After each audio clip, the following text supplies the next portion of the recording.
Hi everyone, welcome back to the Jansen Art Studio. I'm David Jansen. We're going to continue with our Dutch master studies of Jan van Huysum, who is using in this particular painting the techniques of Abraham Mignon and Jan Davids de Heem, which we have painted so many times in the past. And one of the reasons, just to review for just a second, one of the reasons why I love this particular painting, which is down in the National Gallery in Washington, D.C., and I visited that one several times. One of the reasons why I love this is painted in his late 20s, early 30s, and it's a pivotal piece for him where he is one of the last pieces that he is really using the Dutch Grisaille painting. He's starting to incorporate some light value into the backgrounds, which is not normally done.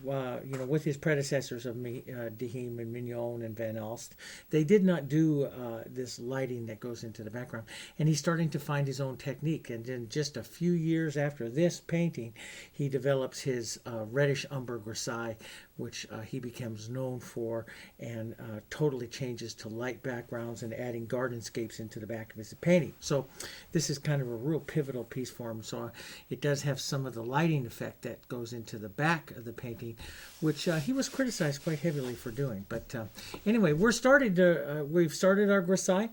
We're working through, and like I said in the earlier lessons, you can start your Grisaille absolutely anywhere, but we've got to do a little bit of planning on this Grisaille, in that we know that some areas are going to glaze back, some areas we're going to bring forward with some lighter colors, and so we need to be aware of that.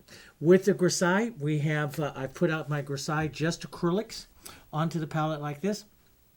And I just mixed them with water. I'm only using water. Now the Dutch painting, as opposed to some of the other masters that are coming, even starting at this particular time of Van Huysum, going into Frans Hals and everything, they're starting to do textures. Where the Dutch, in this particular technique, they do absolutely no textures whatsoever. So we don't want to have any kind of brushwork. So our Grisaille that we're putting on, even though it looks like there's a lot of stuff going on here like this is absolutely flat.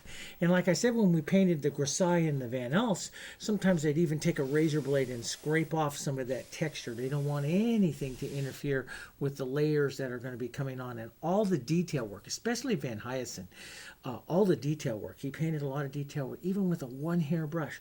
So we don't want any kind of textures that's going to interfere with that, okay? So what I did here is, again, using our large photo and using our continuing on with our grayscale, I went through and assigned a couple of other large areas that I want to paint before I drop down to that plinth. Now into that plinth and into our cast shadow areas there, I'm going to step away from the Grisaille that you would think that you're going to see, and we're going to paint it actually just a little bit lighter so we can glaze it down into position, okay? And this is something that they would do. Now, one of the things that you have to be kind of careful of when you're looking at a printed photo versus an online photo, is one that you'd see on the gallery or one that you see in person, is those online photos and stuff will tend to be a little bit lighter. Okay, which you can overall do that to your painting, but I don't want to. If you want to do that, let's do that towards the end of the painting. The actual version of the photo, what I see on online versus what you see in real life standing in front of it, is quite a bit different. On the online version of it, does appear a lot lighter than the actual original does in person. And I can tell you, I've made 5 trips down to see that thing and standing in front of it an hour each time. So I've seen it, studied this painting quite a bit, and the actual photos that you see, and sometimes of it, are a little bit lighter than what it is actually in person. So we'll keep all of that in mind as we start to develop this painting. Let's get into this. We have here, which I find a little bit annoying, and I don't know why he did this in a particular setup, and is these 2 twin tulips right here. At first, when I first posted this picture several years ago up on Facebook, and I first saw this painting, I thought this was the original cast shadow of this one. But later on, like it was pointed out to me, this one has stripes in it, which the shadow wouldn't have. So yeah, it is that dark. But we want to put like a value 8, and I pre-assigned an 8 up into there. Here will be a 9 and a 10. And Van Huysum is known for using the tulips to direct your eye. So this one is pointing up this way and is directing your eye this way. This one is pointing out of the scene here, but he's going to bring in one very major important petal dropping down this way, which is going to be pointing down again towards our center of interest. And this is the one that we're really going to want to make sure we get some light color right up in this area here. It'll play up against a darker one with a lot of detail. So this particular petal here, as far as the tulip goes, will have quite a bit of power here. So we're going to want to really develop this into, when we do the painting here. These going out, this little petal going up here. This poor little tulip out here in the original has lost all of its colors, and I'm pretty darn sure that he probably painted those with a lake color, or he might have been just since this are more of your violets up in here, they used a technique called checkering, which in checkering they would, if they have a violet area pretty much adjacent to that violet area, they'd have something that's yellow that would create the contrast. And in that particular case, it'd be complementary contrast between the violet and the yellow. And since there's a lot of violets and stuff in here, especially up on with this big iris that's going to sit right up in here, this would be very normal for them to paint more of a yellow one. As a matter of fact, they have some yellow like marigolds right here. But this one has lost its color, so either it was like a yellow and a red lake, one that has fugitated over time, or he just left it mostly in the Grisaille. Don't really quite know, but we're going to be painting it quite dark, and I might make that one a little more yellow in the end of it. But I've assigned a few values. Let's get into this painting and let's get this thing going. Using just water here, and again, I'm going to use my number 6 flat. You can use a flat or a filbert, any brush, like I said before, in the last of the lesson 3 here. You can use any brush that you really want to kind of fit into this area. You just got to keep it flat. I'm going to take some tin here. I'm going to thin it out with a little bit of water. Here, we'll drop this right up here. Let's just move this over so you can see that even a little bit better there. So I'm going to take some tin, thin this out with a little bit of water here. Right down here is going to be my 8s, and then my 6s here. And I can just brush mix the values here in between, but we'll start out with some tin, and I have just a few beads of water there on this. I do want to really make sure that I get this guy in here. Now this will be pretty much opaque white, and you might want to give a couple of coats in here. It will be pretty powerful in here. And I'm just going to, just for purposes here, I'll drop this down to like an 8 to a 9 on this side. When you're first putting this on, you won't really see too much of a difference between like the 8 and the 10 here and this 9, and it will dry down. It will dry down a little bit darker here. Okay, so we'll just tap that in there like that. We'll make sure that we get a nice dose of our tin right up here into the front, and I don't worry too much about the details of the edges like we did with the center flowers here. I'm not worried too much about the details of the edges, making sure they're absolutely fine, because we're going to be glazing and doing a lot. Just get the main body of that color in, and that'll be fine for us for right now. We're not going to put any of the stripes in or anything like that into the tulips, but we will have an area of our tin right into here. And then I just want to take it down just for a little bit of roundness. Let's just drop a little 8 right down in here like this. And again, keep the colors kind of thin here. Sometimes that requires, when you thin it like that, it requires you to have 2 coats on there. But we'll just thin that out a bit. We'll drop that in just like that. And around, you might even drop a little bit more of a shadow. I don't want to, I'm not really painting for roundness too much, like we said when we painted the grapes. We're not really painting too much for roundness. I can do a little bit on these larger flowers and stuff just because that'll give me a sense for the painting, but we're not painting roundness yet. So I'm just going to drop a little more of the tin in there, work that in, just get rid of smooth out some of my brush marks there on that particular one. And let's just drop down, because we know we're going to have a slightly darker and rounder down through here. Let's just drop into a little bit here, down even almost to our 6 down here. And you can leave a little space here, and that's what I'm going to do. Just leave a little space in my orange so I know where those particular graphite lines are. And I'll go right on down towards my 6 here.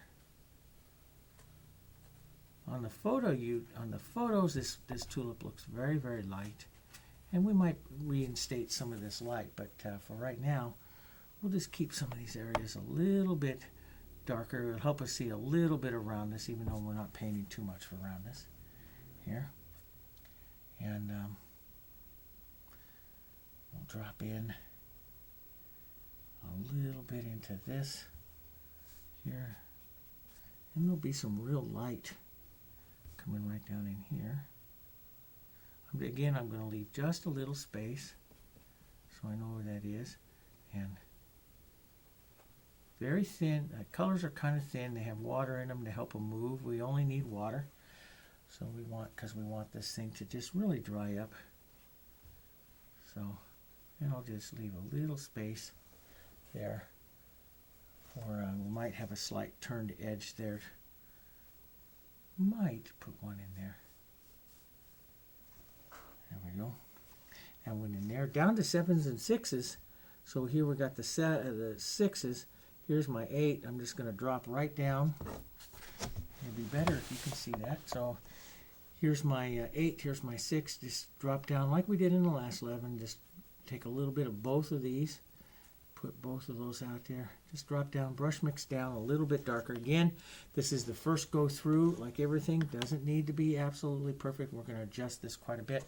And let's just drop in some light color right in here through the center of this one, which we know is going to be there. This is about into our 7s. Is what it's 7, 6. That's kind of where it kind of shows up with, and then we'll drop down. There's our 6 all the way down. Our 3, we'll take our 6 down just a little bit down to a 5 or a 4 right down in here, almost the value of our background here. That'll push a little bit of shadow in on this one here. Let's just drop some of that in, and I don't want to blend it out too much. You don't need to blend it out too much, but I do want to have just a little bit of light dark interest there. And I don't like to, and Van Huysen and all the Grisaille painters are this way. They don't like to paint absolutely blended smooth with this. They'll paint with no texture, but you know, you leave a little bit of modeling in this stuff because that's interest, and so they'll have a little bit of that into the painting. And as we get going here, we're going to do some very fun, very different techniques to the Dutch on this painting that we haven't really done before, or I haven't done before with you. And I'm going to show you some fun little techniques that some of the Dutch painters used. And Van Huysen was quite a pioneer in some of these techniques. So, because he tried all different kinds of stuff. So here I drop down almost to my little 3 right there because it's very, very dark. As a matter of fact, on the original it goes almost to 2. And we'll just drop a little bit down in there. And again, not painting for too much roundness, but you do get a sense of where that one is there. And we'll come in, and here I said onto this one a 9 or a 10, and we'll drop in a little darker right in here where these two are going to collide, just a little bit in there. So we'll drop some of that in there. Then we'll take some of our light value here, and we'll drop that right here into the center area. And again, I'll push that around a bit, and maybe take a medium one right in here, a 6, go right in. But this is, again, overall pretty light into this area. So I'm just going to work this through like this. And I'll get some, I'm going to rinse a little bit of that texture out of my brush and just run some of this water through here.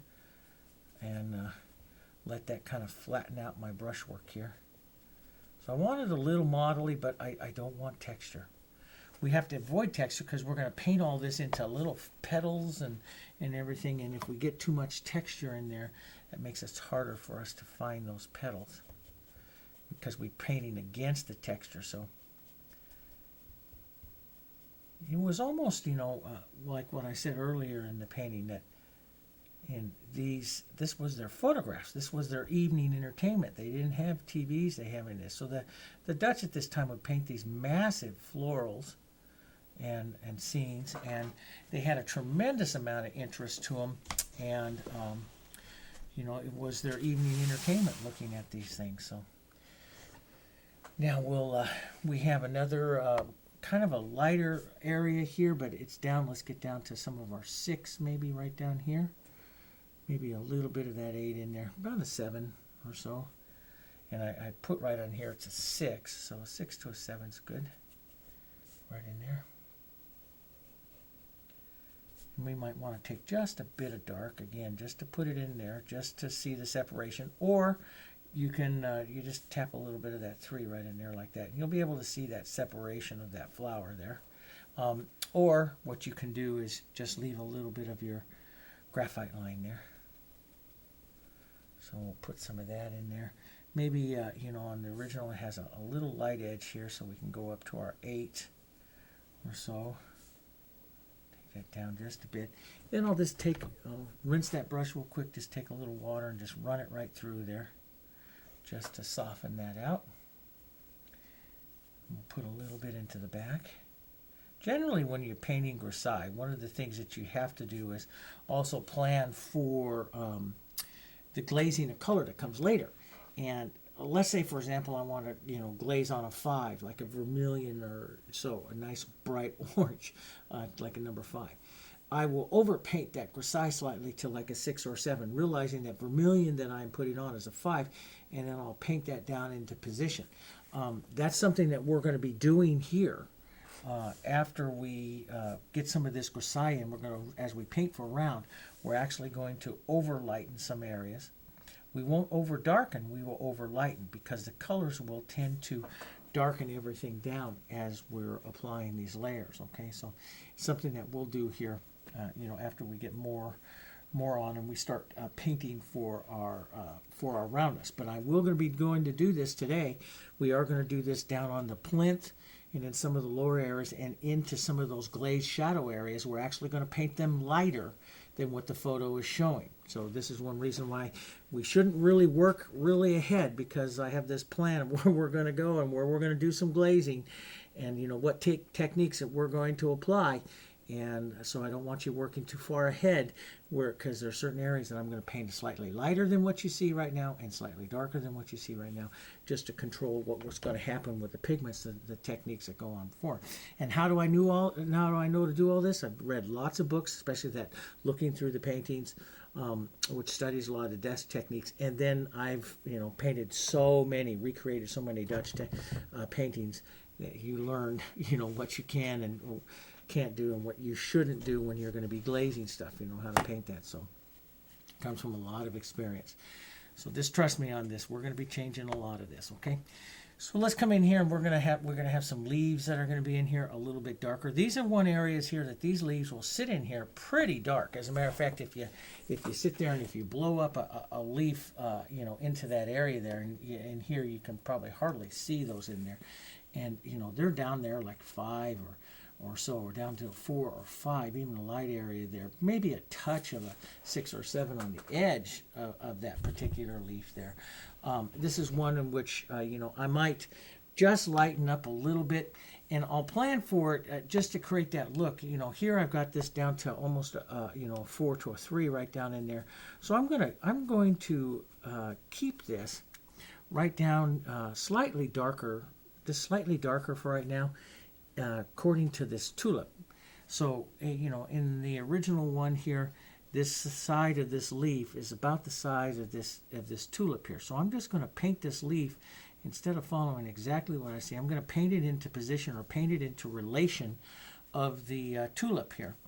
And I'll put the light edge, which is going to be the most important edge, which is going to be right here, which is going to be up about a 7. So the rest of it, though, will keep the shadow of it here right up right up what you see here in relationship to the other tulip. And of course this other one here will go a little bit darker, down probably 4 or so. And it will dry a little darker here too. So it should, if it comes out right about the same right now, this will dry a little darker and that'll work. So let's grab a little bit of this color, put it out here. So what I'm doing with this, and this is generally what I do a lot of times, especially when I come to leaves and stuff, unless I have a big leaf. Under the smaller leaves, I won't try to sit there and match their particular values exactly. What I'll do is I'll let the value, the viewer's eye, will travel through the flowers. And that's normally the way the Dutch will do it. It'll travel through the flowers, unless there's big important leaves, like those big important tulip leaves, that we put on the last lesson. The most of the time your eye uses the leaves as what we call bridges to the flowers, and your eye travels through the lights of the flowers. So we have to set those lights of the flowers fine, perfect. And then for right now, what we do is we push the leaves slightly underneath those flowers, and we'll adjust those leaves a little bit later on, keeping the most important part of the painting going, which is the flowers. Okay, so let's just push a little bit of this dark down to a 4 or 3 or so right down in here. And again, it's right about the same value as this is right now. I might even leave a little bit of a space there, or you can even touch a little of your 3, maybe even with a little bit of your black to make it down towards a 2, right in there, so you can see where that shadow of that particular leaf is going to be. And this leaf is going to come right up with that shadow. Nice curved edge is going to go there right up on top of that one there. So we'll just toss that in there for right now. There's some other, going to be some lighter ones right in here with this guy. And it's going to be, almost to an 8, 7 to an 8 here. Those outside edges that it's, the original Grisaille, and you can see that because of the fugitive color that's in there. You can see the original Grisaille that's in there at down about a 6 or so. So, that's something we'll consider right now, as we'll drop down maybe to our 6 right down in this area, and we're just going to push some of that here, and this will go a little darker. We'll push some 6 around, maybe just a touch of light right up in here where we know those lighter petals are going to be, but for the most part 6 and down here, maybe just a touch darker down here on the edges, just to get some of that color in there. And again, we'll keep it flat, and I'm just going to get a little bit of movement there. We'll drop these, this one in here like that. Nice big one here, right up behind this one.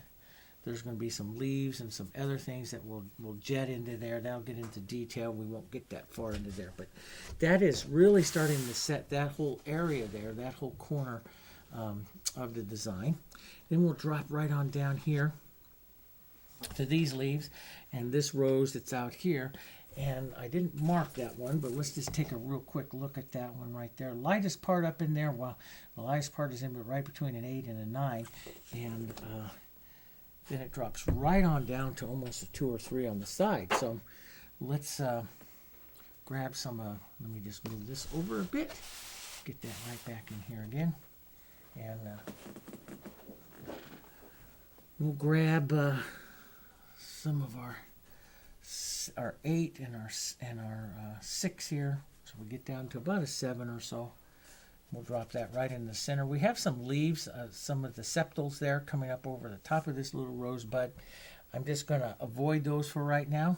We don't need to have those in. So, and those are things that will come in, and when we do detailing to the Grisaille, that's what we'll do at this part of the painting. There's no Grisaille painter that would drop those in. That would be too precise, too perfect at this particular time. Take too much time, too much work, and we have too much to do that we're just going to be shadowing those over and getting rid of them. So might as well not even work on putting those in. There's a little bit of roundness here, so I'm just going to drop a little bit of more gray right in there just to get a little roundness to it. Might even drop a little darker color here. These side leaves and stuff here that are they're quite a bit darker than the rest of the stuff here. So I'm just going to take a little bit of my 3, just drop that right in there like that, just to say those are in there, okay? And some of that 3 we might drop onto this little tip of this leaf here, maybe this little edge here. And then these will come up to a 7, so I'll take my 8 here and my 6, which is there. And again, just mix those right down in here till I get about a 7. And that'll go into these guys. And you'll see that I have to soften that out right between these two. And a great quick way to do it is, he's going to leave quite a bit of a color exchange here between these things here, but just take a little water and just run those together right now. Don't need to blend them, just run them together and just soften them there with your finger. And you can leave a little movement like that. It won't hurt anything. Looks pretty good. And we'll continue on, drop some of that in here. Here like this. And we'll drop that edge in there. Like that. And most of the 7 all onto this one here. Maybe a little edge of a dark right there, but most of this will just drop in and give you some idea. Of course, like I said before, don't want to sound like a broken record, but I want to keep you guys from making it perfect. And you notice how quickly I'm just establishing this. I'm just establishing the light and dark, of the objects and the movement of the colors down. So, what we want here, as a matter of fact, let me just step back just a little bit here from this, okay? And as we're painting this here, see, you bring this back into position. Your eye is going to start up here like this and drop down. See how it's dropping down through here like this? These 3 leaves here, the trinity of leaves that we have here that are coming off of these main roses are very important because this provides the crescent. And in a lot of the early Dutch painters, they'll paint with a lot of symbolism. And one of the symbolisms that they have was to paint into the crescent shape. And when I did the Van Alst, we did a crescent shape. We call it also drawing and designing on the sea. But you're going to see this crescent of light. See how it starts right up here like this and circles around like this? See it come right in here like this? It's a gigantic crescent. See, it comes... Let's step back just a little bit more on this and you'll see. See the whole crescent shape that's here down like this? Okay? That is what we really want to bring out as we're working through our Grisaille. Now he's going to grab interest inside the crescent by pushing back through here some of this light. But the Dutch would bring out this particular C shape or crescent shape that's right in through here like this into a bouquet. And so this light points down through here, picks up this carnation that's right here, and then into our peaches and our grapes and stuff right through here. So this is really where I want to really bring some of this out. And some of this, where we're going to start with this middling flower here. This is called the middling flower, where we're going to have this middling flower here. That is where we really want to have our highest degree of volume of white. So your eye comes into here and then moves through the crescent shape in through this way. So, and there's a lot of ways we're going to do it, but that's what we're going to want to do. So as I'm working down through here right now, right into this area here, I'm going to want to really kind of, I'm concentrating as I'm building this right here. If you notice, I'm concentrating right in through here like this, building this crescent shape. That's what I want to bring out first. So to keep in line with that, we're going to drop right on down here to our carnation down here, and we'll drop it in. We're going to drop in, and sometimes I drop the carnation in there, sometimes I won't. I know it's got to be there. I know it's got to be part of the crescent shape, so I know it's got to be there. It's going to be a little lighter than the leaves here in that 7, so we might even just take a little 8 here. And and this thing is going to be painted with a lot of detail, which we're not even going to go near right now. So I'm just going to drop a little bit of that 8 in there, maybe a little 6, or even all the way down to some 3 down over here into this side. This is not even going to be exact to the shape because we're going to do a lot to this little carnation here. But I'm just going to drop some color in here so I know that this guy out here will be about like that, somewhere to your 7 or your 8, slightly lighter, and that got a little too much texture there. But I want it slightly lighter than those leaves. So your eye comes through the flowers, but these leaves here are very, very supportive to that crescent shape. Especially these two guys here are very, very important to that. They draw your eye. So if I put any kind of light here, see how that draws your eye right down around like that. There's a little one way out back there, and you might just take a little, just for giggles right now, just to drop that in with like a little 3, just so you know that's there and we don't lose that too much. But that's a little unimportant one sitting back there because it's mostly out of the crescent. So we'll just go ahead and make a quick statement of that one right in there. And then we'll come on through. We have some of these flowers in here, like this one I say in here, and I made a quick notation that it's a 9. This one's going to drop down quite a bit, down to almost into your 5s and stuff as it heads into that glazing area. Now in this area here, before we put on the plinth, and we're going to put the plinth on in just a minute, but down into this area here is where we're going to start making a little bit of our decisions apart about the glazing down.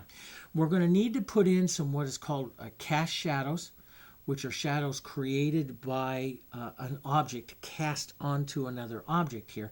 And in this case, this front part of this round part of this bouquet, to make this bouquet really round, Van Hyacinth brings this part of it very light and then puts a cast shadow down onto these objects here.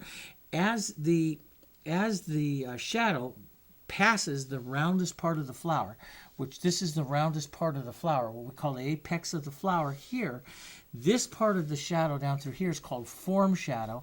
This part of the shadow going throughout through here is going to be called cast shadow. So there is a real dark defined cast shadow right here from this particular flower. And we might just state it, even though it's a little quick, we might state that in there. But then you also are going to have a gigantic cast and form shadow coming right down through here, through these primroses, right across the pooty, which we want because we don't, I've painted a lot of pooty on Van Hyacinth pieces before, and Bacchantris and all kinds of stuff. And, this pooty is great because there's only a few of them here. So, but I have a lot of them I've painted before. But we're going to be painting those mostly into cast shadow. But like I say, when you're painting the cast shadow, you got to look through the cast shadow and you got to see how light I'm going to be painting something. So I don't want to follow the photo yet with this cast shadow because I want to be able to do some glazing down to follow exactly what he did when he glazed on these cast shadows with a cool color. And pushing them back. So we want to be able to do that. But to do that, we got to realize you're glazing on a dark. So you're going to want to paint upward those objects so that you can glaze and glaze and glaze and push them down into position. Okay, so the grisaille's got to reflect that. Now, I don't always paint them perfectly on this part of the grisaille. I will adjust it, when we get to detailed grisaille. But into this area here, we are actually going to be painting them a little bit lighter than what you see, so that we can do some cast shadow glazing on top of that. Overpaint them slightly so we can push them back, and then our shadows will have more depth and more interest, and you can decide at that time to leave them a little lighter. Okay, but so I know I'm going to have a 9, and so into here, so I'm going to take just my 8, and here's my 10 right here, and I'll drop that in. So right in here, my lightest area here will be my 9, and I'm just going to push some of that right in there like that, and we know that's going to come through, and that's actually going to come through all the way up into here now, and I might as well just drop some of that right in here, right up into the edges of these primroses that are going to be here, and I'm just going to take my finger and drop this and just rub this out, even allowing some of that orange to come through, and just let this sit in here like this, and I'll add some cast shadow in there in just a moment, just to say, okay, here it goes. But this is really going to be important shadowing that's in lights that are going to come through and really play against the primroses that are actually heading into the form shadow. So here's the width of our vase right here. And the light's coming from upper left right up into this area here.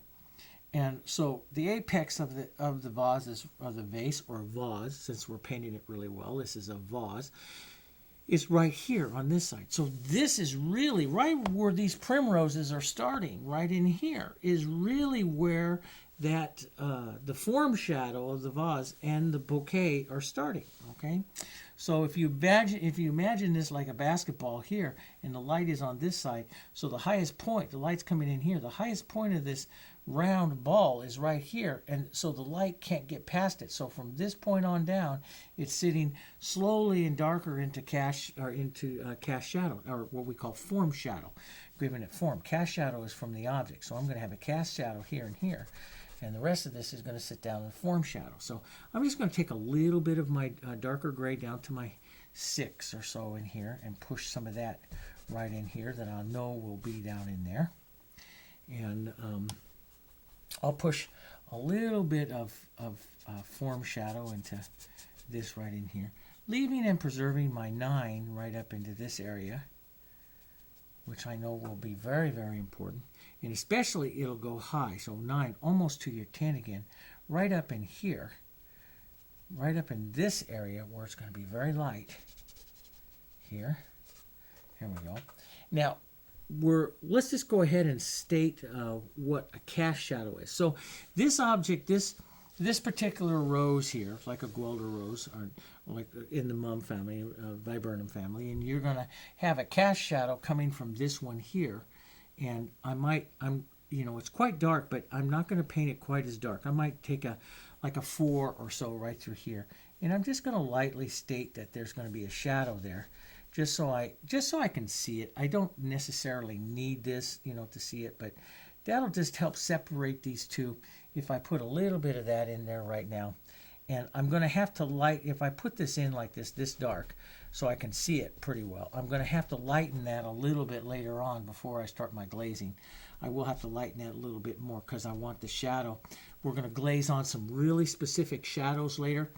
And so if I paint it quite that dark, I won't get this reflection of the real cool color that I want to do later on. So I know I'll have to adjust it. But this will help you kind of find the area here and just kind of keep you, here's the edge of this flower to this one there. So it'll kind of keep you oriented, but we know we're going to change that in there, okay? So we'll do the same back up over here. This will be slightly warmer shadow that'll come in onto this side. And we'll just drop one right down in there. And it'll be fairly dark down into some of these areas here. But again, we're not going to completely state that. We're just going to take your brush and pound that in there a little bit like that.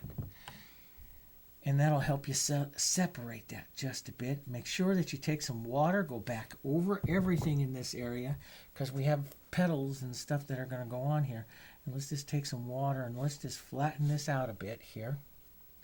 Okay, so we'll pull out and flatten that out a bit here. Don't need to work that too hard. But we'll put just a little bit of that out there. There we go. And there's a nice turned back one here, so I'm going to take like a 4 or so, a little 3 and like a value 4 or so. And we'll push that into this one here. It's going to go even darker here. And the darkness here might even go down to a 3 on some of this. Right down here on the shadow side of it. Just to push that in there, and we'll let that. He does a beautiful job of letting the light hit some of these flowers right in here. Like this is a mass of flowers right here. Letting the light hit it, and then right on the apex of that, right on the top highest arc of this particular vase, and then immediately drop down. That's what he's doing. That's the contrast that he wants to have in there, because it really will help you generate your center of interest into your painting. So, that's an area, and I'm just going to come through with a little bit of light and reset that right into here, and I'll just come back with a little bit of light and reset that. And when you're painting with the colors like this, especially into the lights, and especially when you're Grisaille, they will dry down, and you do have to state those lights a couple times. So I'm just really going to make sure I set some nice light 9s almost into a 10 there, right into this area. And I'll take some of my nice 10 and restate some of this just a bit more, just to get that nice light up into this area here of both my rose here as it's coming down this way. Just let that soften out. Take a little bit of softer gray here. Build that. Use your finger. In other words, get rid of that texture. I got a little texture right there, so I want to get rid of that. Let's just sketch that right around here.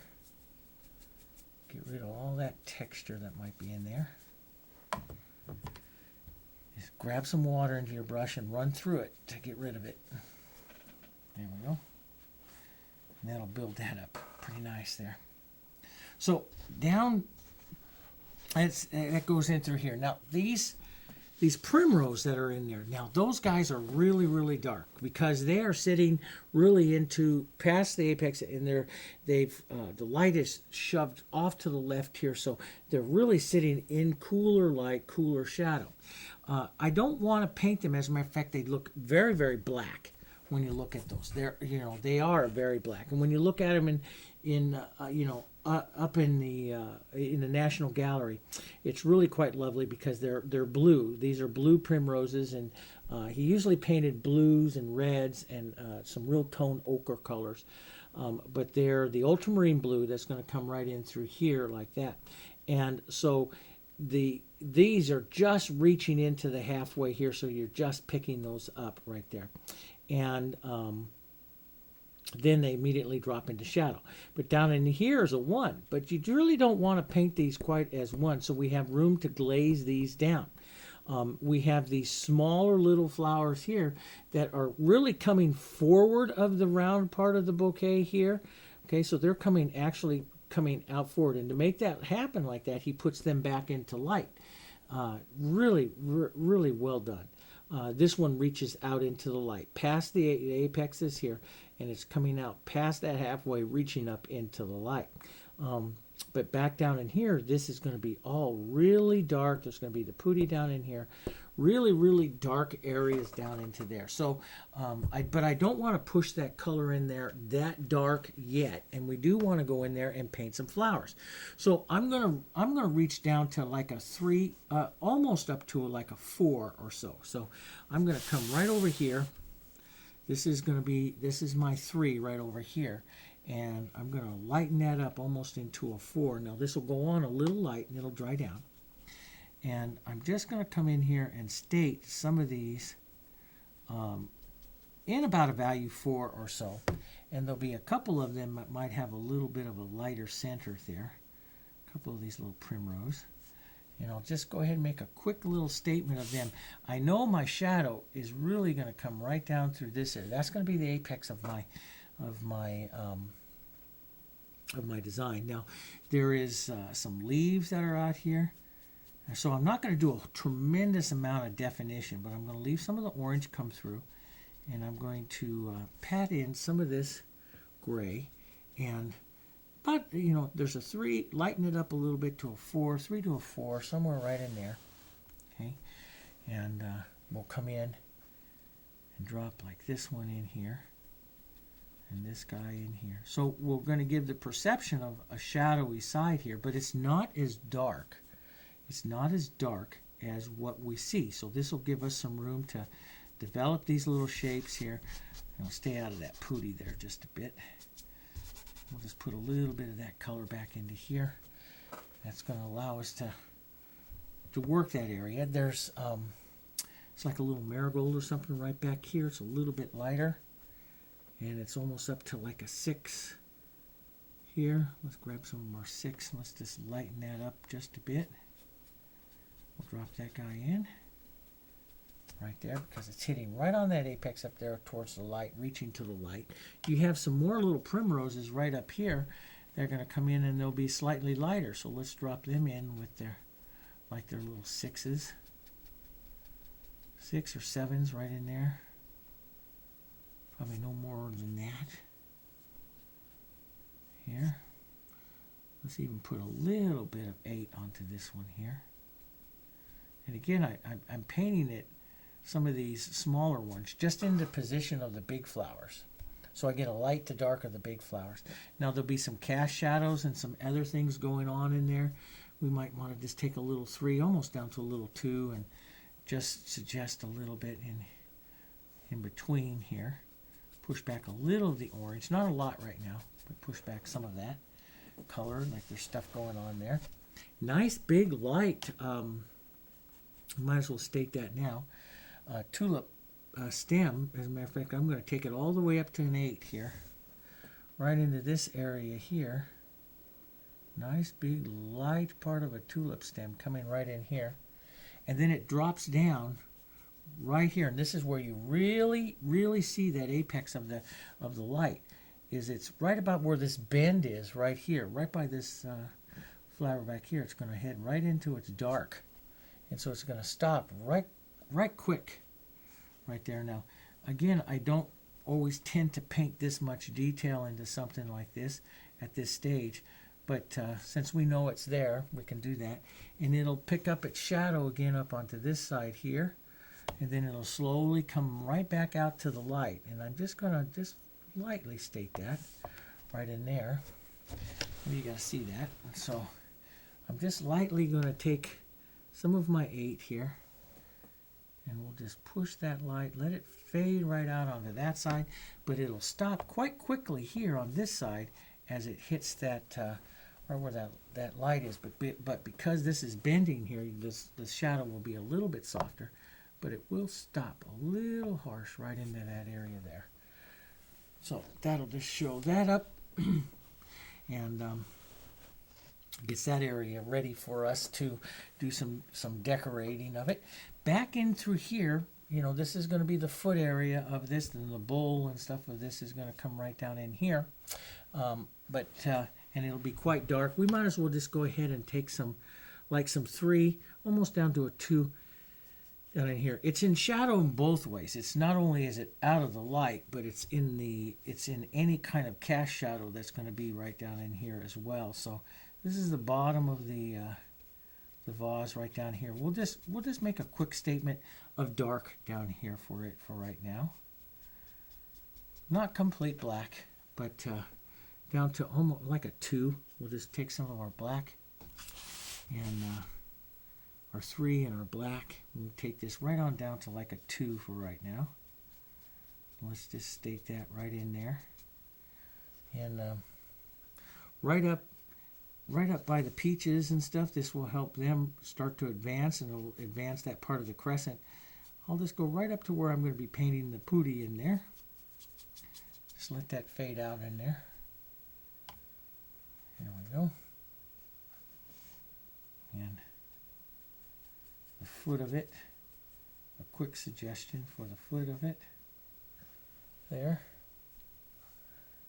And we'll have a suggestion of where that table line is going to be. Back inside in here, let's go with about a 7 or so. It's going to be light, 6 to a 7 or so, right about what that leaf is going to be. There's going to be a flower poking through right here, which when we glaze the background, this will pop forward. So we're going to have a lighter flower right here, right in this area. That's going to play right up against the edge of this leaf here. There's going to be a flower right there. And again, we'll just smooth that out, soften that out. You can even blur the edge there slightly a little bit right now. Won't hurt anything. There we go. So that sets that in there. Now, as we come forward here, one of the things that we're going to do is paint the plinth. And the plinth is, you know, it's a typical thing that Dutch set up. They do a lot of their floral still life setting up on plinths or marble tables. This one is quite understated in that it sits mostly in shadow, but a lot of the times Van Huysen later on will paint these plinths that have this tremendous amount of interest to them and marbleizing to them. This one's going to sit a lot in the shadow. But we are going to be painting some marble into it and then shadowing it back and pushing it back. The plinths do carry a lot of interest to them. And again, it's going to make a lovely backdrop for our crescent shape that we have to build. So when I paint this plinth, I'm not going to paint it, again, I'm going to use it like I do those primroses and stuff. I'm not going to paint it as dark as what we see right now.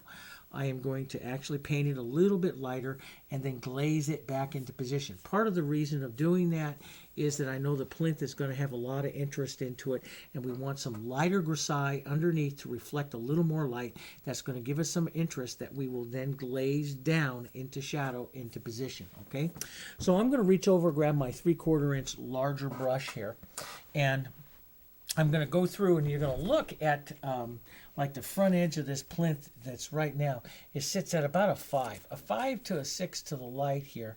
And, you know, you might even have a shine or so there as a 7 or an 8, but mostly to a 5 or 6. So, and a little shine, it goes to a 7 or an 8 here. Let's just go ahead and let's just take our, like our 6 here and a little bit of our 8. So let's just take a little bit of both of those together with some water in our big brush here. And let's state the forward part of the plinth here. The forward edge of the plinth here. Now, light's coming in from this way here, so we know the light's going to diminish down as we move from here, from the left to right. So we will diminish it down. Part of that is going to come from the area of color that you apply too. But I'm going to apply some of this in here, okay?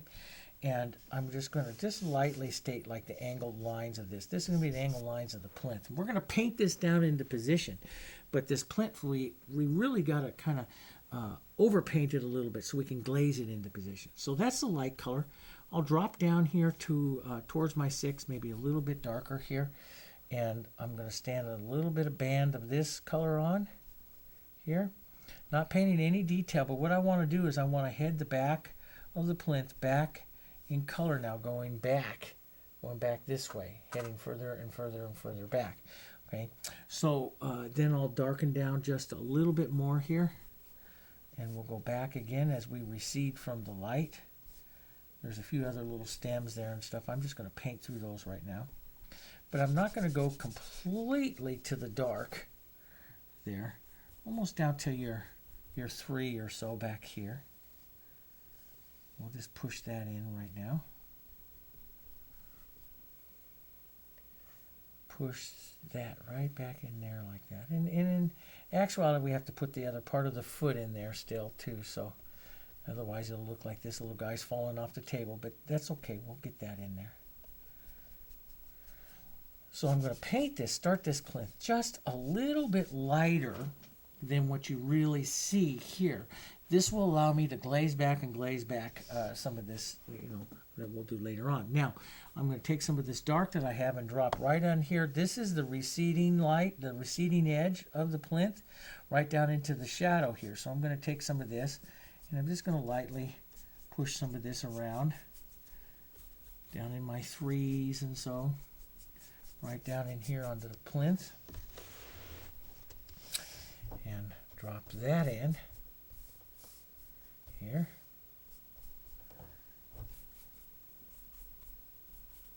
And you might want to model just a little bit of a little lighter color, but for the most part we'll let this sit down as like a 3.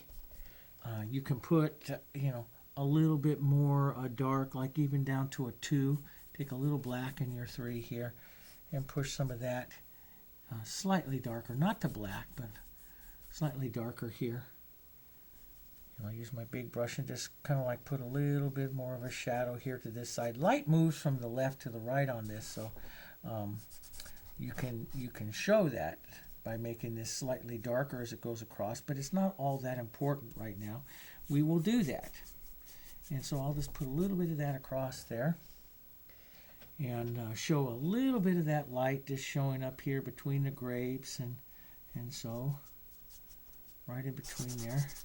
Just use my finger to push that out, and you can tap in between the grapes here and just use your finger and run that around, because we still have just to push out some of that orange. There we go. Just to cloud that orange. We're going to cloud that background orange too here in just a little bit. I'll lift this peach back up on top of that. Just with a little corresponding gray. We'll lift that back up on top there again so you can kind of see that there. And just push that around. Let that just be mottled slightly. But that's going to allow us to glaze right back into all of that and push that back with cast shadows as opposed to anything else, with casting of the shadows. So now we'll push that there. And gotta go back, and we'll tap a little bit of that dark here and there into the back. We're going to really have to do that before we push some of our grapes forward. We're going to want to do that.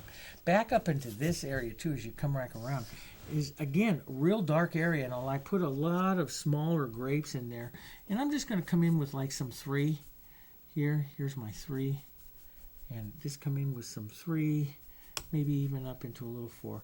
And we're just going to state all of this area right in here right now. It's eventually going to go very dark, but I'll just go ahead and state that, big brush state that gray in there. And we'll come in, and as a matter of fact, we have some of our pattern there. You can come in even with a little dark and suggest some of those shapes there, since you do have some, with some dark color of these. These are the little dark blue grapes. Here. You can suggest a few of their shapes into that. And we'll have a few lighter ones as well. But again, I'm not going to get specific on that. This is too early still, way early in the painting to get specific. We're just starting to define its position. So maybe up here by these guys here, I will put just a few smaller, lighter ones, little touches of light, because these are coming into the light. The rest of them here kind of just head off into the shadows here. So you just kind of indicate them just lightly like that. And that gives us a picture of it, you know. It gives us a nice look to, you know, where we're kind of going with our grisaille here. You can see that, okay? And I think what we need to do is we need to state these forward leaves here. Let me check the value of this real quick. So like a 7 to a 6 to a 7 is what I'm seeing on this forward one. This guy right in here, and this one right in here. So a 6 to a 7. So let's just go state those real quick here. I'll put this right back up here. And we'll grab our 6, and let's just grab a little of our 8. Here, a little water. Thin this out. Here. And let's drop in this leaf coming forward. It's in the light, so that's why one reason why it's so light. It's in the light. We can make a little bit of darker on it right up here by the top as it heads to that flat. And darken that down just a bit for the next one here. This one here. And again, we're just hitting within a few values of correct. We don't have to be absolutely correct. So many young Grisaille painters will make the mistake of making it too perfect with the first go of the Grisaille, and that actually makes your painting more stiff. Doesn't give it as much light, so as much life. So you want to really kind of avoid that. You want to keep your Grisaille as fun and spontaneous as possible. Capture with the original go through, capture some of just the light and dark of it, but don't try to be too perfect. And then we can refine it, because if you start out really, really perfect, the painting will become really stiff right away. And we have so many layers that we're going to be putting on this, the potential for it to become really stiff is quite high. So we want to avoid some of that as much as possible. Okay. So let's go right back to our 6, 7 right in here. And there's going to be this leaf here. That's going to come forward right here. Right up in this area. Like that. And then just a couple of other little, I'm going to darken that down just a bit here. And again, I paint the leaves accordingly. I want that just about the value there of that peach. That's up into the light area of that peach. That's what I'm kind of looking for. And it'll have a bit of that light onto this leaf here. And then we'll take a bit of our shadow right here. and drop that back in again, watching it in reference to the peach. So a lot of times I'll on important leaf I'll figure it out, but then I will go from there to fitting the leaf into position between the main objects that I've already assigned their value. I'm just going to take a little bit of my dark, just to help me clarify for myself visually here. I'm just going to put a little dark back in here and on the plinth itself, and I can see that deeper shadow there in between those objects here, and you can see where those are there. Just a little bit of color, pushing back just a bit of that, and you can see that pretty well now. Lighter, again, this is a little bit of detail, but just a little lighter, major stem right here, up about a 7 or so, 7 to 8, as it's reaching up to the light right here, coming out of this. Okay, so that one will go in there, and then we'll come right on back up to this side here. Again, these primrose that are all up in through here are sitting pretty much into the dark here. So I'm going to go down here. We'll move this, and I'm going to. So these primrose that are here, I'm going to assign them pretty dark. Here's my 3 and a little bit of my 1, almost to a 2, 2 or 3. Let's try to maybe do it mostly 3 like we did the other ones here, and assign those. They'll sit mostly in shadow, but we'll push them in right now. Here, just some of their shapes. That sits nice with that handle in there also. We'll drop some of those shapes in. A little bit lighter, like I say, a little lighter than what you actually see in the photo, because we're adjusting some of that from what you see in the photo so that we can paint them and then glaze them down into position. That'll give them more interest. And I'll just do a rough edge here. Our putti are going to come right into here, and they may be something that we'll do next time. We'll as we get into the detail of the grisaille, we'll do that. Up into this area here, we'll just push in a little bit, just scrub in a little bit of our grisaille just to push some of this back. And again, it'll just help us see where that light dark shadow is going to be in through here, and gives us some room to develop it. That'll be putti in this area, which we will paint in detail. Let's just drop down some of this. There we go. And again, so what I'm doing more than anything else is I'm developing my visual part of this painting, where I'm going to see my lights and my darks, the visual part of the painting. Okay, we'll drop just a little bit of that here. Let's lighten that. It's gotten a little dark away from me here, so I'm just going to lighten that just a bit here. Push some of that lighter color around. And like I say, you know, we put this on vellum because, I mean, on plastic, because we're going to end up putting some of this back in, you know, to see that. But you're going to see where the light is, where the dark is, you know, into your cast shadows, where the light's going to be popping right back up again, you know, like right in through here on this this flower right through here, you know, popping that right back up, you know, which we put in, which we might state that 8 and 9 right up in here again. Just so we know that that's going to come forward, and it's going to play right here against this real, you know, when you get in there, it's going to play real clearly against this dark grape that we'd put in there last time. And that's what's really going to push it back. So we're going to have this nice clean edge, and see how it plays against that. It's just lovely. It's that light going through that he worked so very hard on. And I can see that this right in here might even need, you know, get up here towards my 7 to my 8. So I might take a little 6 and so 8, and we might adjust this just a bit more here so it plays against that handle in this area of this, it looks like back poppy here is going to come forward some more.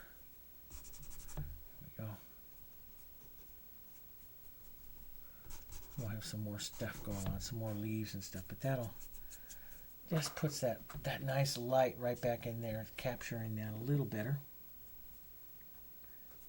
We'll drop some of that right in here. And we'll develop that a little bit more, but that has a better feeling of that light coming through there now. And then we'll continue on up here this way. Let's get back up to our, and I'm kind of traveling my palette here a little bit. Don't normally do that, but I am doing that just to kind of keep it under camera here with you. So, and that beautiful big tulip leaf. We have some lights that are coming down through the painting right down through here, which, I haven't stated that one yet, which I probably should. But we'll just kind of paint a little bit of this dark right around here. And there's going to be an area of light that's going to kind of jet through here. And which is going to come through under the Grisaille right in there. And then there's going to be a little bit of light right up in here, into this area here, of one coming through. Right in here. That carries that little light through. So it's coming on the back side here. And then this is all going to be back to some darker colors here again. Back with our 3s and a little black maybe into our 2s here. Just state some of that in there right now, as we're coming right around up into this area here like that.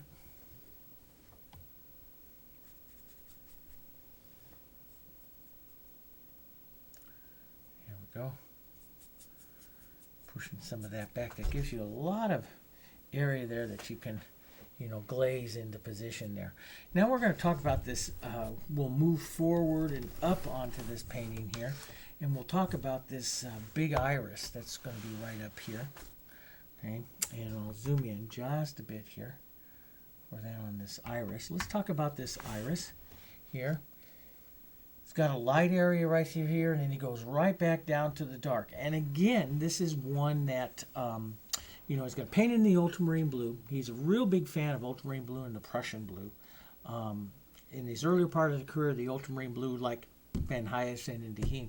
Later on, he starts using a lot of Prussian blue that comes in, and using it in conjunction with like Naples yellow. He's a real believer in Naples yellow, and again another newer yellow. And he, in the artists of that time, as the color came in, they really liked to play with it and use it, and so that they learned. So they were cutting edge. They can always say, "Oh, I'm cutting edge. Look, I've got this new color. It's been developed."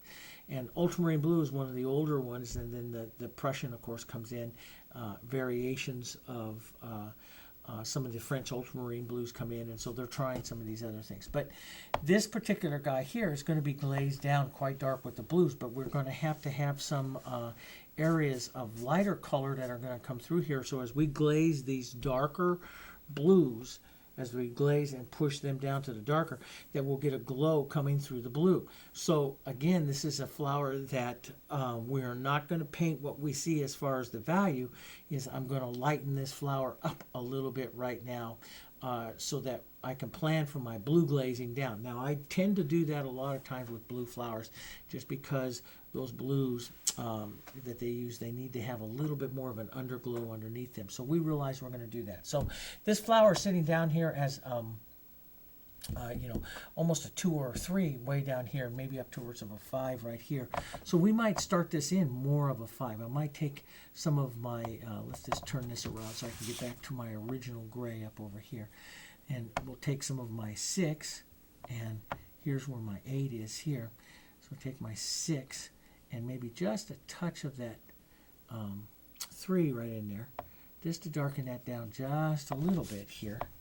And so it's going to be, we're going to paint it here a little darker than our front, or this tulip here. So we'll have the impression of this coming quite a bit light. We can paint it a little darker down here into the corner, maybe just a bit darker to help separate right here so we know where that guy is, down to almost a 3 right down here. But into the main body of the iris here, I really don't want to go too much darker than a 5. So this will allow me to glaze this iris down quite a bit with some of the blues and still have a nice pretty blue show through. Because if I get too much darker and glaze that blue, you won't see this glow come through the blues, okay?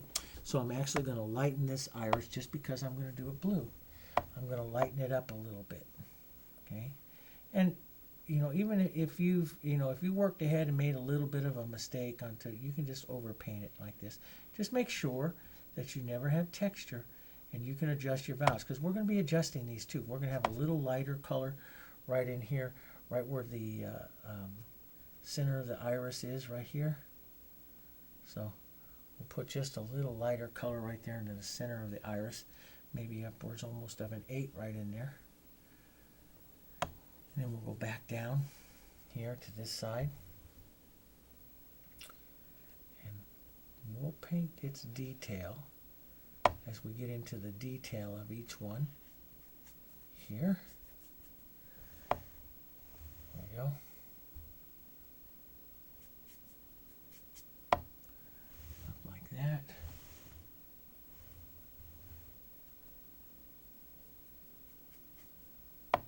Drop a little color right back in there. That'll help us find those rough edges there of the iris. I love that. And so I got this big iris that's going to come right up in through here. We'll have some movements of some lights moving out of the iris here. And you can just lightly state them there so you know where's, if you want to, you can just lightly state it. But again, that's not all that important right now. But sometimes I like to do that just so I see some of the movement of the iris. Here we go. That works. So it's a little bit lighter than what we need it to be. And we're just going to go ahead and take some of that color and maybe upwards of an 8 here. So I'll reach right up here and grab some of this 8. Let's go upwards of our 8 right up here. And join that in to this one right up here of this one. Here we go. And we'll darken the sides of this a little here.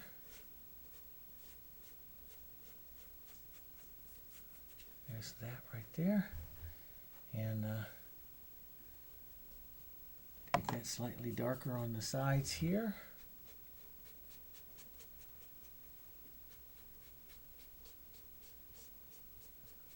There we go, like that right in there.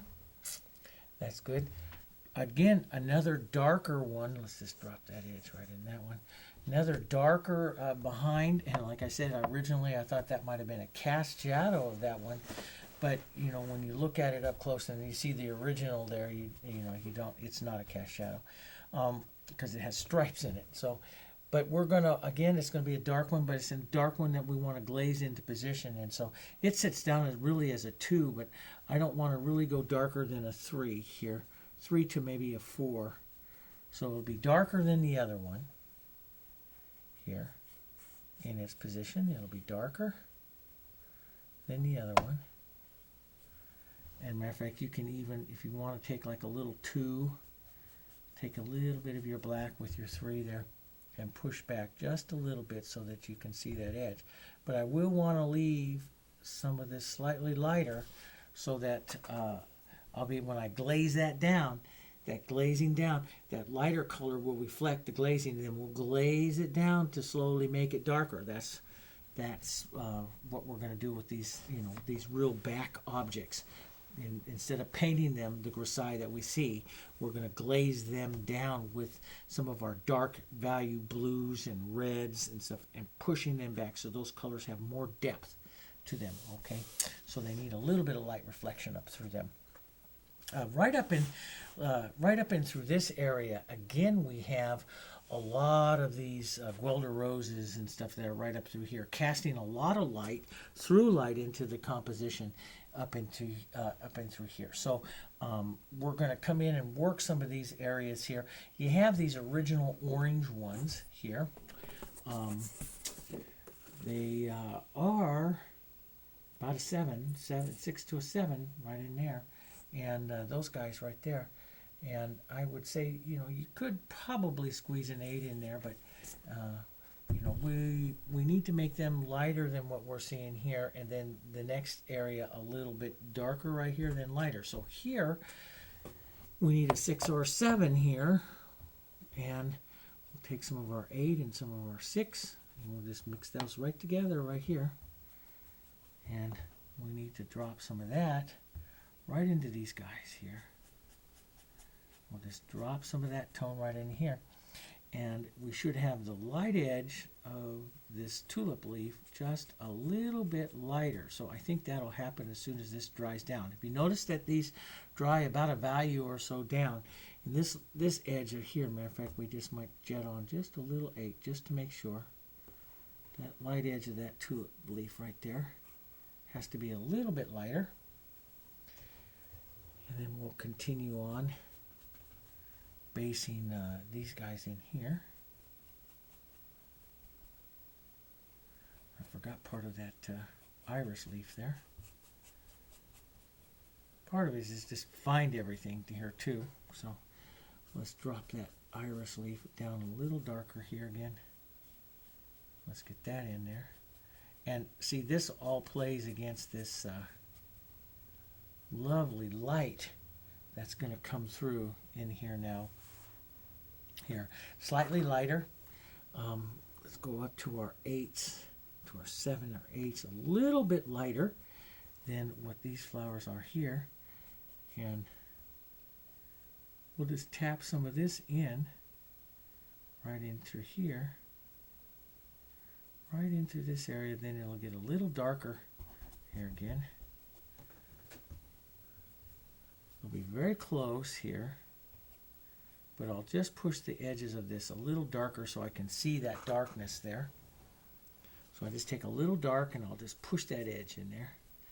And you can fudge that a little bit, some of your values. Fudge them a little bit so you don't lose your edges of your objects here. And this color will come. Might as well push some of that right back in here as well. Just lightly take out, don't make it opaque. Just lightly take out some of the orange with some of the grisaille, so you're pushing some of that back. But then we're going to continue on here, right up into this area up here, and into some of our lighter flowers that we have here. Then we have a real light leaf again that we have to state right back up in this area, and dark leaves that come right back up into this area. But there's going to be some light flowers right up in here, and again light right back up in here. And that light flower that you're looking at, you can see it goes to shadow, but it goes to light. So here's the apex of it right here. Here's the light hitting here, coming in from this side into the back. It's light coming through the composition, hitting back behind this side here. So it's through light. But here's the apex of it. Here is your form shadow really dropping into this side here. The form shadow past the roundest part of that particular flower. So the light area is right up in there. And boy, it's up as an 8 or a 9. That's amazing that it disappears that light up there. So, we'll really go up there. Let's just drop in some 8 up in there for right now. It's a little scary to go to a 9 when we haven't developed some of our other lights up there yet. So, but this we can, and it's going to play right in here with that 9, right in here, or that 8 right in here. Let's just play that right now. Okay, right in there. And it's going to jet right through here like that, right into this area here, and forming up on the top of this flower here. Here, we'll just use our finger to push some of that out. I do want to get that 8, though, a little more opaque, without getting too much texture there. Don't get any texture. right in there like that. Okay, then we'll drop it down just a little bit.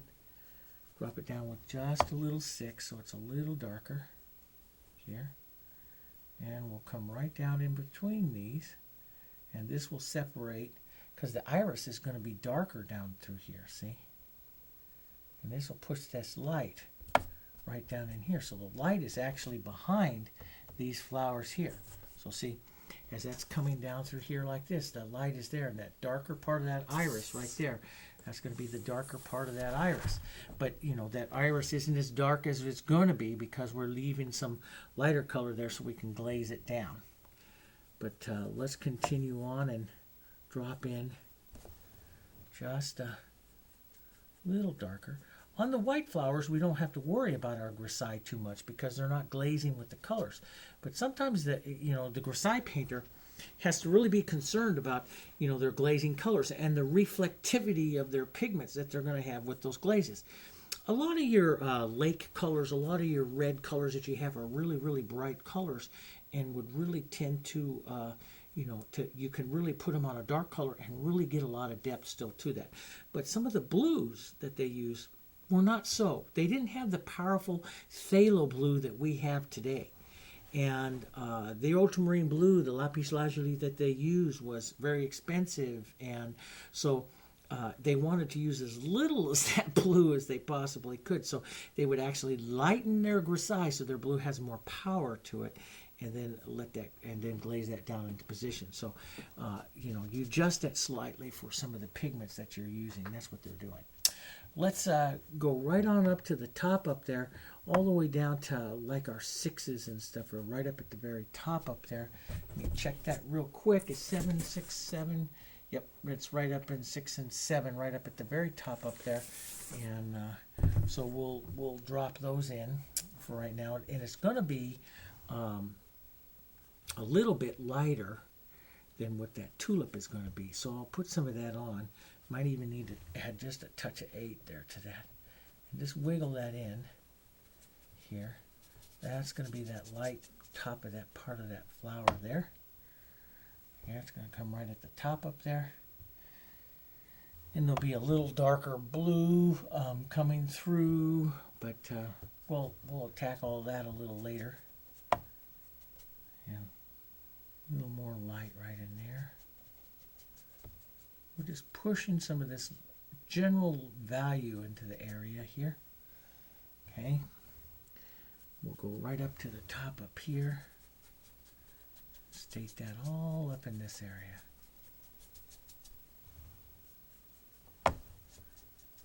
Boy, this is going to be a great painting. A lot of work, but a great painting.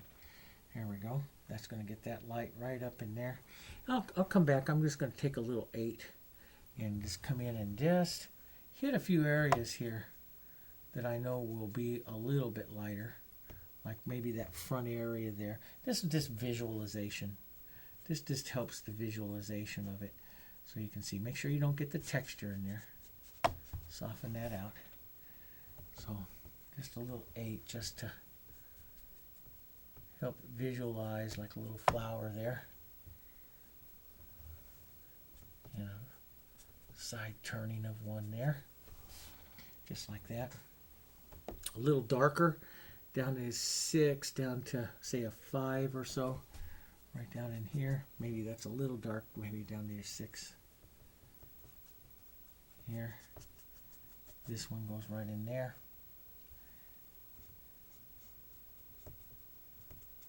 And again, when I'll adjust some of this grisaille and stuff that I have here, I'll adjust it with my pattern after I paint for some roundness, some shadow and some roundness, which we do next time. I'll paint some roundness. We'll go through and start some of the roundness of our grisaille with the next one. Then we'll start a detailing of grisaille with the lesson after that. And some of our glazing, some of our real fun glazing layers start up. Actually, we'll start it next time too. So we'll put some of that in as well. Let's come right in through here. We have some dark ones that are going to come out through here. So we have this flower here sitting right back behind it is going to be a slightly lighter than what we're showing right here. and then back to a dark one. This is a nice dark one down through here. And again, it's a darker green. I might just toss in a little bit of 3 with a little black in that when it's a dark green leaf and almost blackish color. So, and we don't need any real reflectivity to it. So we're just going to darken it down quite a bit for this particular color. We don't need any reflectivity, so we're just going to drop this one in pretty dark. And that'll pop that whole thing forward. Might even take a little bit of that dark here on this side here. Just to drop those together there. So a little bit of our 3. A little bit of black just to make it like almost like a 2 there. And it'll come up right up and through and in between some of these other little guys here. Just like that. Right up and through here. We'll let glazing just, fade that away. Lighter though, let me check that real quick here on this. Lighter, and I would imagine, it's down to a 7, down to a 6, 7 to 6, right down in this area. And I would imagine that the bluish color here, he's using either his orpiment or his Rilgar or something like that, which were 2 really popular pigments of Mignon and Deheme, and they were extremely fugitive. Bye-bye pigments. They just disappeared quite a bit. And I would say that those, we're going to drop that right in here. I've put this flower in right here yet. Not quite as dark, but still fairly dark right here. And then back to light for that other green that is probably fugitative. It's showing up more blue onto the painting, but it is probably was originally more yellow. And it's down to a 6 or 7 there. So I'm going to grab a 6 and just a tiny bit of 8 here. And we'll drop that in right into this area. And again, that's that through light coming through. Through light. And it's just going to soften right out to here like that.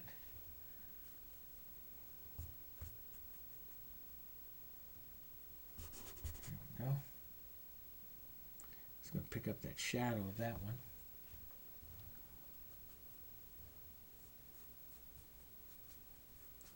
And right up through like that.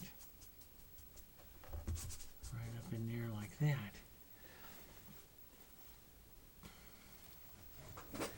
And then we'll just come right on up to the flowers here. These guys, which will lighten up a bit. I'm going to go almost to our 7 or so. 7 to 8. Onto its flower stem here. And drop that in. And it goes slightly darker as it goes down, so we'll just pick up a little dark. We'll paint that into position, going slightly darker there. Take a little bit of dark and run it back up the other way. And off and up and over, right down through there will be that stem. That'll continue on that way. You have some real dark ones out through here. As a matter of fact, we'll just probably drop all these in there with a 2 or 3. Not a whole lot of big area. This is out of your light, out of everywhere. You don't need a lot of reflectivity for these particular greens that we're using. So we'll just come in here and just drop them in. It'll be darker than what you see there already. And we'll just kind of drop in their edges here.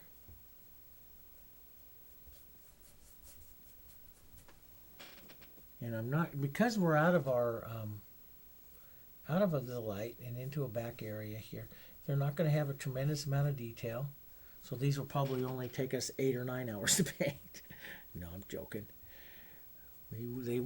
Everything will take a little bit of time to paint. But it's a pretty doable technique.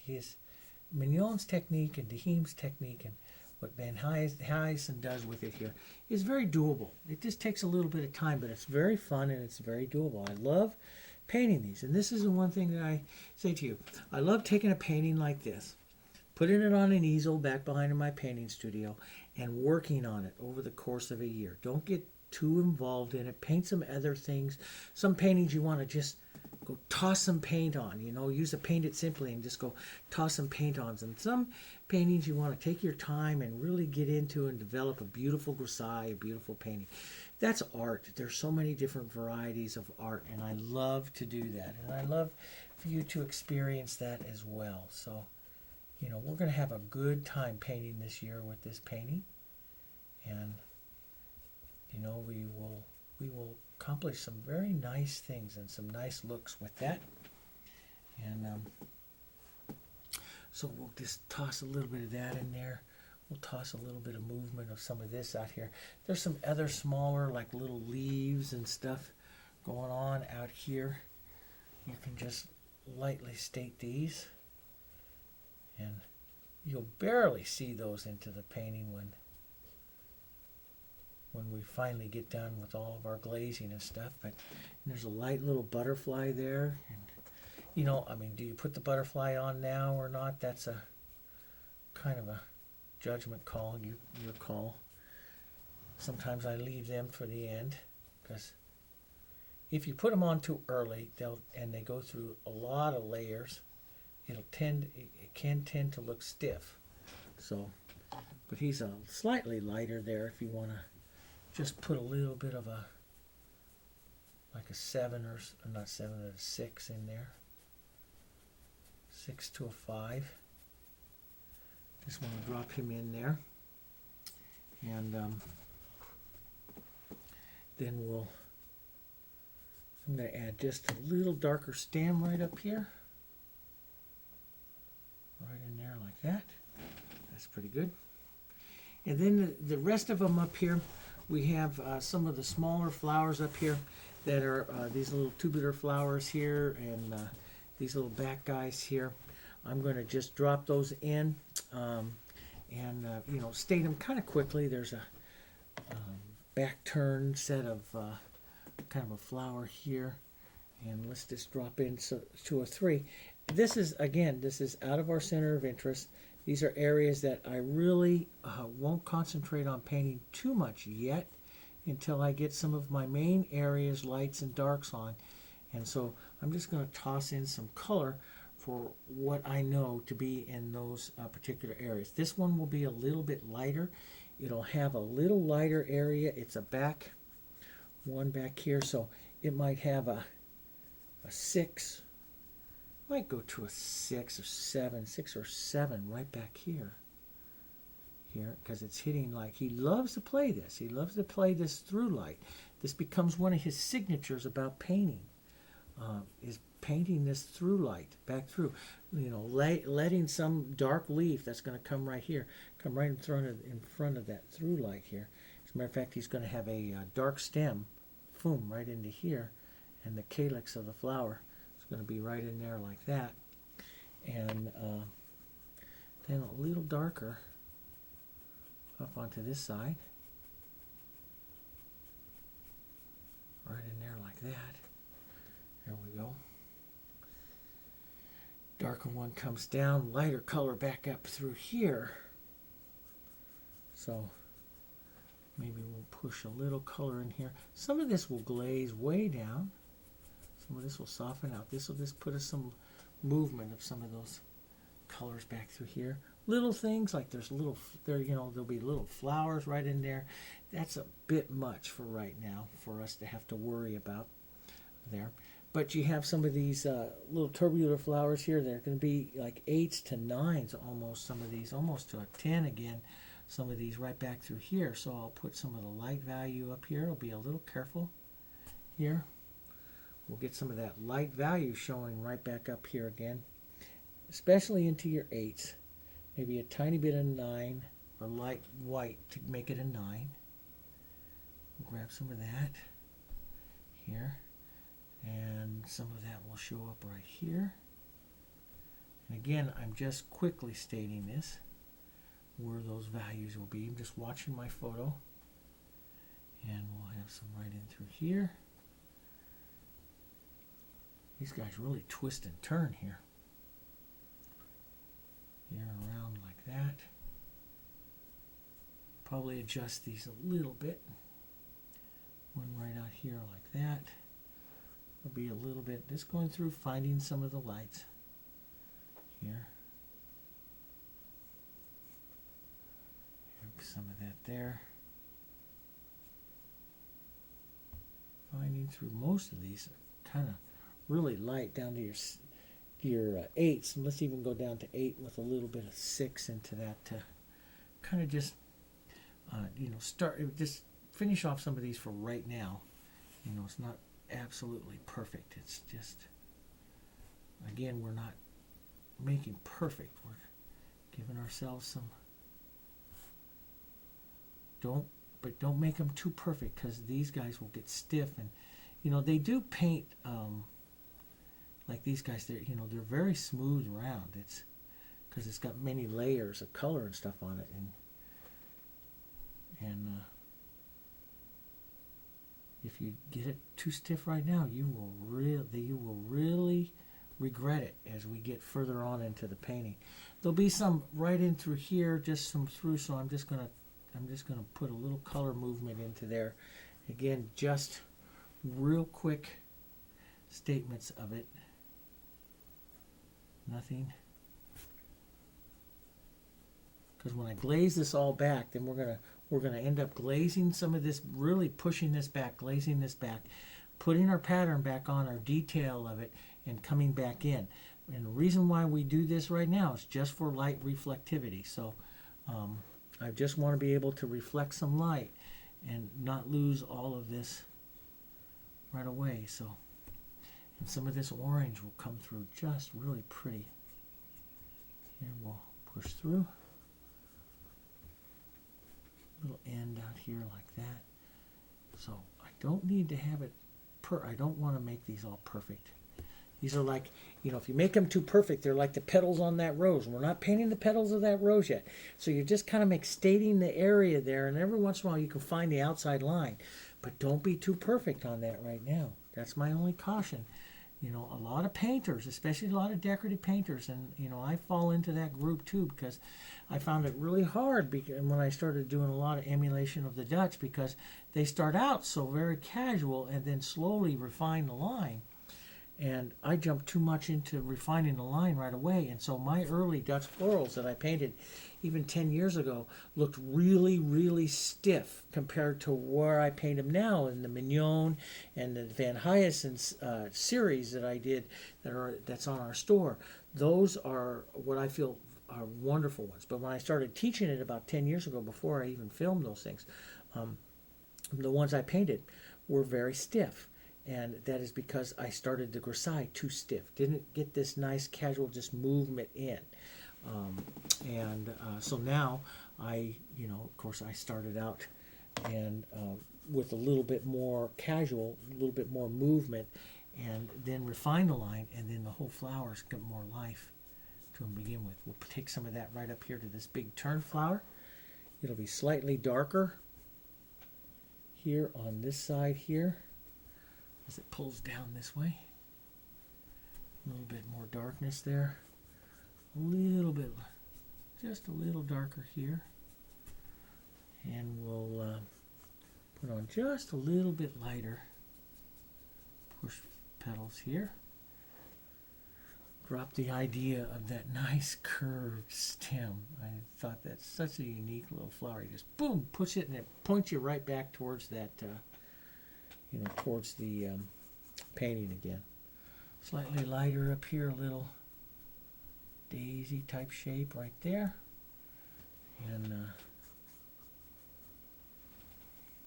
these buds, they're almost like these are all hollyhocks here. Buds of those. And dropping them in about a 6 or so. Here.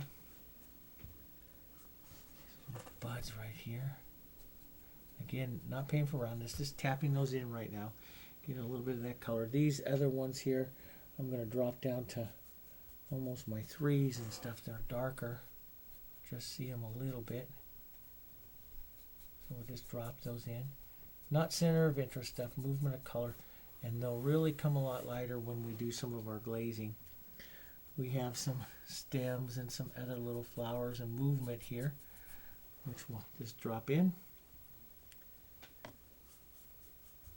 Let's grab a little 6 and that 3 and drop in a, now that might be a bit light, but we'll go 3 with just a little bit of 2. Drop in the inside of it. You're getting kind of the idea here.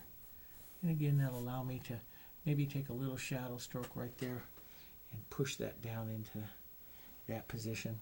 A few more little things. There's, you know, some little fun little filler flowers and stuff and around and stuff. But that really gets the main part of our grisaille in. There's some other stems, but that gets the main part of our grisaille in, or where I want to go with this particular lesson. Let's step back just a bit here, and you can see that.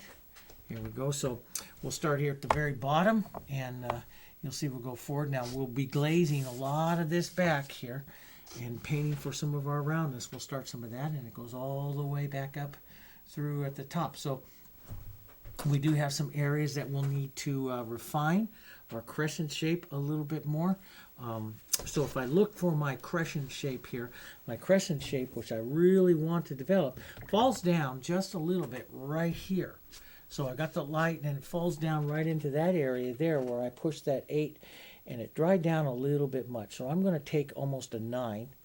I'm going to take that 8 with a little bit of the light here, a little bit of the white. And I'm just going to push in a little more light right into here and right into this whole area.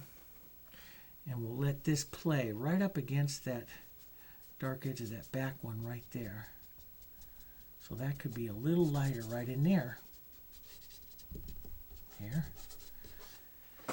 And that'll help advance my crescent that I want to build right down in through here and right down in through here. And looking at this this part of it here, let me just pull it back just a bit. We maybe have a little more of that light right in here. That helps the crescent. So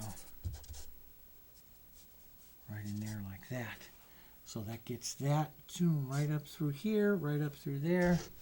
And we'll need to really, as we start to develop our rounds and stuff, we'll fix up just a little bit of areas here. But that'll take that right up in through there. Might need a little bit more that light right up in here. And that works pretty good. Okay, you can see that in the end photo. All right, so that's where I want you to get with this lesson. Get this main body of the grisaille on like that. Take a couple hours, get that done. With the next lesson, what we'll do is we'll make sure this is absolutely dry. We can remove some of our graphite lines, and we're going to glaze the entire thing back and start painting some of our main objects for roundness and start just a little bit of the detail.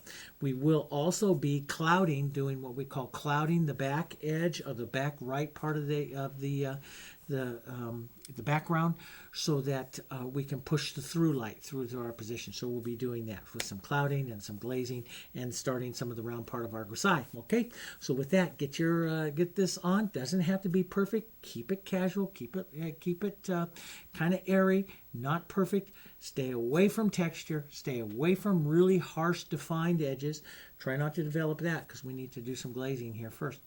And then we'll continue on with some of the detail in the very next lesson. I'll look forward to seeing you then.